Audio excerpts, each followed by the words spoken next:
welcome back to another Millennial in Debt video. If you are new here, please feel free to hit the subscription button below and make sure you turn on the notification bell so you get every single time I upload a video. So this week we're going to be focusing on 5 ways that you can save money even when you have a low income. I know when I've done a lot of podcasts and a lot of different talks and things like that, the question always comes up, well, how can I pay off my debt, or how can I save money if I have all these other things that I have to financially be responsible for, especially when you have children, especially when you have a family, you have rent to pay, all these types of things that you need to take care of. Getting the same old recycled advice of, oh, just don't buy coffee and brown bag your lunch to work. It's not going to be as helpful as real life financial advice on saving money when your income is not 6 figures, right? So that's going to be the main focus of this video. The first tip that I want to jump right into that I always mention, and I was going to save it as the last tip, but I figure why not just dive right into it. In order to save more money, you have to make more money. So no matter how many times you skip a trip to Starbucks, even though Starbucks is hella canceled, it's not going to really raise your savings account as much as you would like in order for you to specifically tackle any types of debts or bills that you have, right? So in order to save more money, point blank period, you need to make more money. That means increasing the amount of passive income you have. That means increasing your side hustle money. If you have not started a side hustle, that means starting a side hustle. I have a full playlist with tons of videos that I'll link right here on how you can do all types of side hustles that meet the type of personality that you have or the type of time restraints or time freedoms that you have. I also have a video on different types of passive income and multiple streams of income that you can click. So hit those links and I'll also put them in the description box. The second tip or second piece of advice for you to save money on a low income is to re-strategize your big spending. So again, I'm not discrediting any financial gurus that talk about keeping your budget lean, because that is absolutely a way for you to save more money, right, with a lean budget.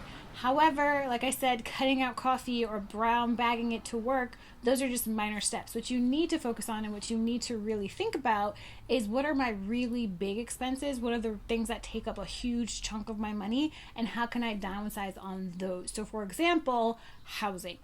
Housing is the biggest part of my budget. It is usually the biggest part of everyone's budget. So if you know that your rent is a little high, figuring out how you can go to a smaller apartment or go to a smaller home if you're a homeowner, or if you have space in your home or your apartment, how can you capitalize on that, right? Renting out a room, renting out a space for you to make extra money. So when you can downsize your housing, that is a way for you to increase your saving. Another really big thing that people don't often look into downsizing is car insurance, right? So if my car insurance is $200 a month, then I need to figure out how I can get that down to $150 or $100 a month. So this way I'll have more money in my same income that I'm making, right? More money to go towards saving. So that is the second thing that I really want you to look into if you're looking into saving more money.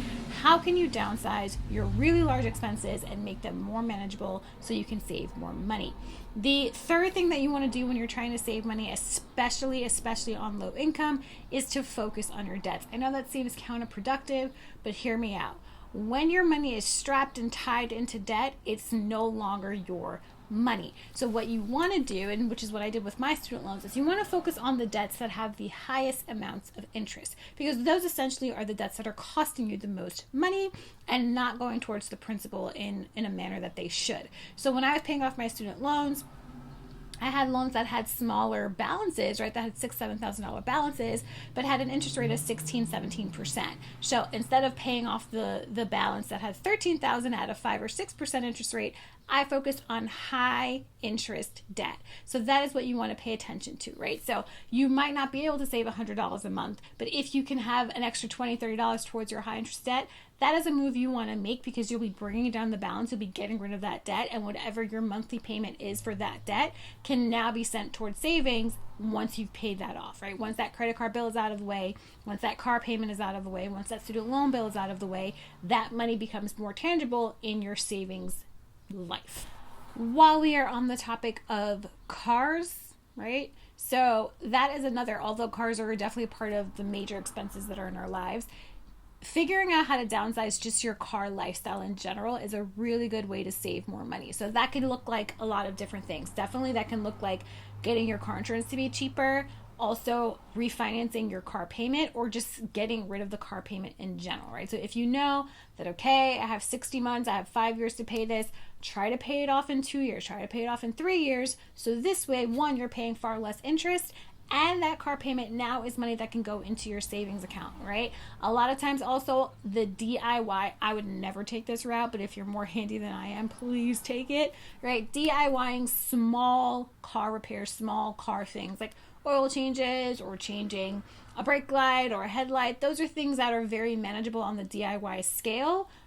I can't do a damn thing with cars, but if you can, or if you feel comfortable in doing something like that, that is another route, because car management is expensive. I just spent $500 the other week fixing something that I definitely couldn't fix. So if you can do all of these things to cut your car payment down or cut your car maintenance down, that is definitely a smart thing to do. Even if you walk more places, take public transportation, bike places, you'll even save money on gas, right? So those are things that you want to look into if you have to have a car as a part of your life. All right, I'm going to give you 2 more. I think I said 5, but I think this is going to be 6.